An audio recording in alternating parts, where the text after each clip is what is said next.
Star Sports TV episode 4 coming up this week. Racing with Bill and Luke. We have Champions League talk with Adam Russell. Blue Horseshoe as an 18-1 selection in the golf. We have a new favourite in the World Championship in the Snooker, a 5-2 shot. Of course, it is the Rocket. We're going to talk to JB. William Kajani tells us what Donald Trump has been up to and the rest in the US. Are his odds on the drift again? We also have Hannah Baycroft's beautiful little piece this week from Hannah. And we will have Simon Knott's betting people. We're going to hit the tweet spot and we will talk trading with Flynn Goward. Let's talk race with Bill and Luke. Good morning, gents. Morning. Good morning, Johnny. How are you? Was Goodwood glorious? Yeah, I mean, it's Goodwood's Goodwood. You get your usual mix of kind of hard luck stories. I'll never oppose Batash again. I've given up on that project. I thought Mahatha was brilliant. I think he was. I actually think he's overpriced at 3-1 for the QE2 back at Ascot at the end of the season at around 3-1. I think he's brilliant. My other horse to take out of the meeting, hard luck story-wise, was Sir Busker, who just got dressed up behind a wall of horses in the Golden Mile. If they campaign him right and put him away a bit and bring him back for the Balmoral handicap on Champions Day, he'd be a brilliant bet because he was full of running and is still well ahead of the handicapper. Luke, I did bet in 4 races one day, and in 3 of them, all the smallish fields, my horse got it into traffic. That's good with you. I'm sorry, John, I didn't bring the fiddle today, so I'll just crack on with my hard luck stories. I thought Mahatha was brilliant. It was my bet of the week, and I was delighted to see him win so well. I was there to watch him cross the finish line in silence, which was weird. I'm still smarting from Kimmy 5. Bill and I both put him up in the Stewards Cup, one of my bigger bets of the week. I got up and patted the dog when he was half a furlong out and had a little skip to my step to the fridge to grab a beer and was devastated. But he triggered the pipped offer, which we always say, beaten less to the neck, and everyone got their money back there. But let's get straight into the weekend and try and find some winners rather than moaning about the losers, shall we?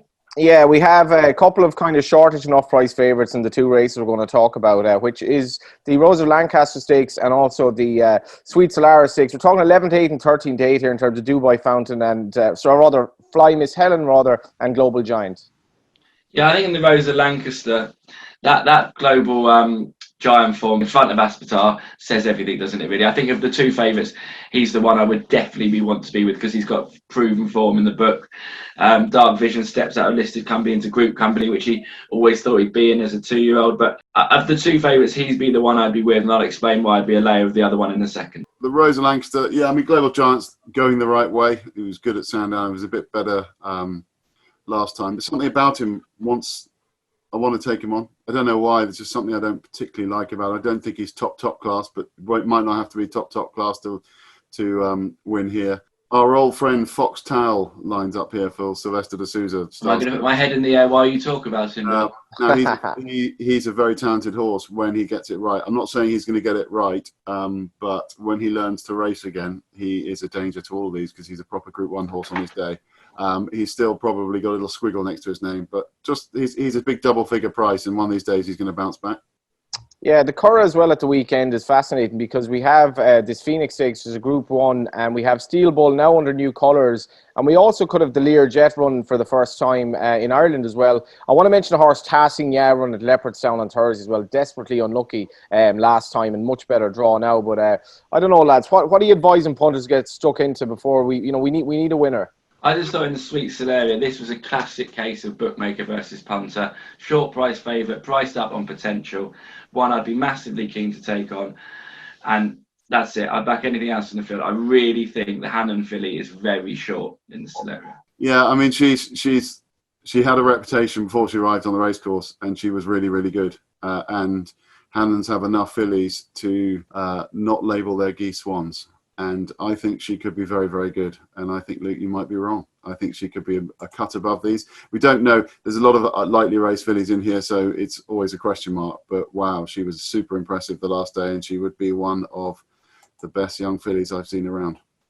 Thanks, guys.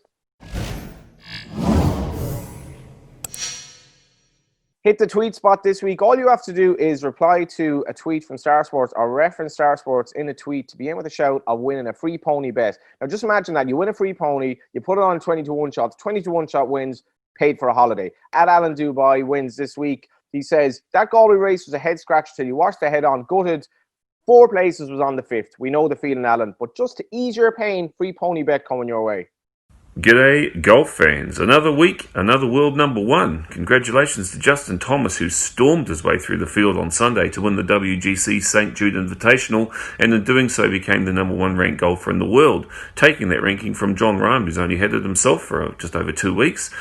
Congratulations to Justin Thomas. What a performance on Sunday. He showed more grit than a Roman sandal. Same can't be said for our selection. One of them, Blue Horseshoe, loved Brendan Todd at the beginning of the tournament, tipped him up at 100 to 1. The guy's leading the tournament on Sunday morning, only to fall apart so spectacularly that he couldn't even finish in the places. That was galling. Anyway, you lick your wounds, you carry on. And we are off to the first major of the season this week. It's the PGA Championship coming from Harding Park in San Francisco. Now, this is going to be a doozy. This is a tough track, 7,200 yards plus, par 70, affected by the coastal San Francisco winds. This is going to sort the men from the boys, let me tell you. Blue Horseshoe loves Xander Schauffele. Amongst their other selections, Xander Schauffele is long enough. He's definitely straight enough. He's excellent around the greens, and he's been trending well, and we think Xander Schauffele is due. There's an excellent special as well from STARSPORTS.bet this week. If one of your selections is leading in rounds 1, 2 or 3 and doesn't go on to win the tournament, you get your value of your selection in winnings. So that's a great offer. Check out the STARSPORTS.bet blog for our selections, and good luck. We're in like Flynn. Flynn Goward, how are we? Very well, thanks, Johnny. And you? I'm not too bad. More to the point, how was Goodwood? Do you know what? Goodwood was actually good. It's a nickname bad with us bookies at Stanley course. We don't know what changed, but the favourites weren't going in like they normally were. I was speaking to the head of trading this morning, and he was saying that he can't remember the last time we've actually won at Goodwood, and it was actually a great week for us, funnily enough. It might have been the fact that we weren't standing on track when we actually could have copped some money on the course, but we obviously didn't get that opportunity. But to win in the office was great for us. And how did Fulham getting promoted work out actually as well? Another good result for us, funnily enough. We laid Fulham quite heavily at 14-5 pre-match to win in 90 minutes. So that obviously didn't cop because it went to extra time. But we also saw the culmination of the outright market for the championship, and we laid Brentford each way for that. So we actually got a double cop. So again, another good result. So, okay, the Racing Post is dealing with Barney Curley a bit this week. I think Barney has changed the way the bookmakers lay multiples. Are very afraid of them now, but apparently you guys are not.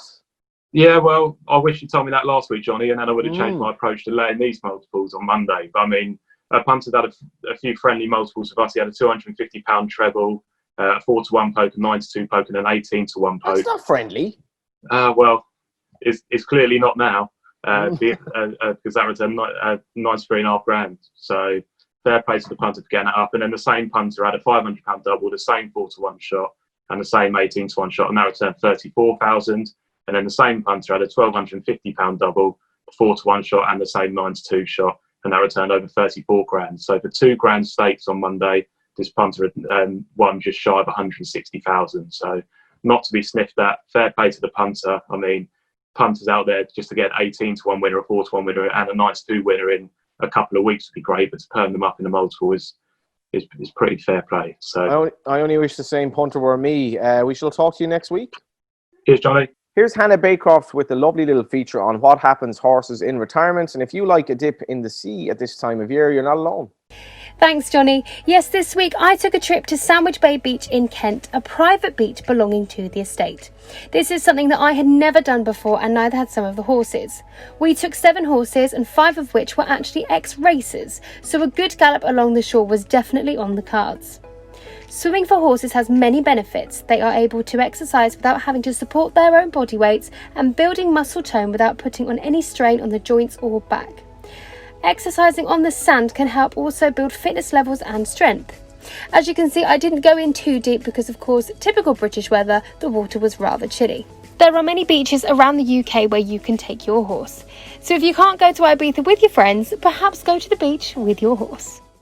Thanks a million to Hannah. And if you are interested in what happens to horses subsequent to retirement, do log on to ror.org.uk to find out more. It's time for football with Adam Russell. We're not going to get a better backdrop than this all day, Adam. We're not talking about you. We're talking about that wall behind you. Yeah, it's lovely, isn't it? I thought Absolutely beautiful. Give the viewers something to look at this afternoon that's a little bit prettier than myself. So, what about this 4-6 Man City? Is this tie over? Is it not? The league isn't over. Sorry, the league is over. The Champions League isn't, though. Yeah, it felt like it was over back in February after Kevin De Bruyne's second half penalty, but this game's got a completely different feel to it now, in my opinion. Madrid won 10 on the spin to clinch La Liga, obviously ahead of Barcelona, and so they'll be full of confidence, which they definitely weren't after the first leg. They have the experience to turn around the deficit for sure. The Bayern-Chelsea game is interesting because this tie is effectively over. To me, Chelsea are going to go on holiday in the second half. They're going to have their little off-season. 4-11 Bayern. You think there might be a bit of an half-time, full-time angle here? I think there's a half-time, full-time. Again, I would say, obviously, don't discount Chelsea. We've seen never say never in the Champions League. Obviously, Liverpool overcame a 3-0 deficit last year. And obviously, Roma did the same against Barcelona the season before. So it's definitely not over. 25-1 for Chelsea to win the tie, though, is obviously a really big price. So if you're brave enough to take that on, Johnny, fair play to you. And as you say, the first leg was kind of similar. The first half was quite tight, and then Chelsea sort of went to sleep in the second half. And yet, like I said, they could well be on their holidays come that second 45 minutes. So I really like a draw at half time and Bayern to win at full time at 7-2. Top man, Adam. Time for a snooker now with JB, and I believe the one they were taking on at the start, the World Championship, has now gone favourite. So we move into round 2 in Sheffield, but what a first round it was. The majority of the big name players all making it through safely. Arguably the most impressive was Ronnie O'Sullivan and his 10-1 demolition of Tepchai. That's leapt a rocket straight to the top of the outright betting. He's now 5-2 favourite to lift the World Snooker Championship a week on Sunday. He does have a tricky match starting on Friday night against Ding Junhui, however. The Rocket's 2-9 shot. Ding is 3-1 to win that match. If Ding plays like he did in winning the UK Championship earlier in the season, then that 3-1 may just look a good price. And don't forget our promotion running throughout this year's championship. Money back as a free bet if your player loses in the deciding frame. This happened twice in round 1 with both Mark King and Jack Lazowski missing out on last frame deciders. Any customers who backed those in the match winner market received a free bet to their equivalent stake up to £25, and this is going to continue throughout the tournament. William Kajani, how are we? Very well, thank you. How are you? I'm not bad. I'm better than Donald Trump at the moment, let's be honest. Not a high bar to pass. And that's what the market agrees with too. We're 4-7, Joe Biden wins the presidential election, 6-4 Donald Trump. There had been a bit of a slight moves for Trump. He was 13-8. There are definitely some punters who do think that's too big. The polling hasn't really changed a huge amount, but we noticed that there's just a few places where Trump is making a small comeback, but the real clear polling average has Biden 7.1 points ahead. That's just a bit more than Clinton was at this stage in 2016. And Biden's favourables are much better, at least in the areas where Clinton came a cropper 4 years ago.